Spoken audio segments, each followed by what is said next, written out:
বিসমিল্লাহির রহমানির রহিম। আশা করি সবাই ভালো আছেন। তো দর্শক, আজকে আপনাদেরকে দেখাবো আমাদের আখাউড়া উপজেলাতে প্রাণী সম্পদ প্রদর্শনী 2024-এর মেলা। তো দর্শক, চলুন সরাসরি আপনাদেরকে সেই মেলাতে নিয়ে যাই। তো দর্শক, দেখতেছেন প্রথমে একটি দেখাইলাম বিশাল বড় পানি। এটার নাম হচ্ছে বইস, অনেকে ডাকে মহিষ। তো মালিক এটার সাথেই দাঁড়ানো আছে।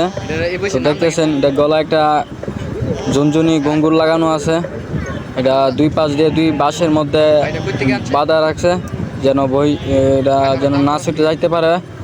কারণ আবার হচ্ছে রোদ, কারণ মহিষীরা তো রোদের মধ্যে থাকতে পারে না, অবশ্যই আপনারা জানেন। তো দেখতেছেন দুই দিকে দুইটা দড়ি বান্ধা, যেন এটা না যাইতে পারে।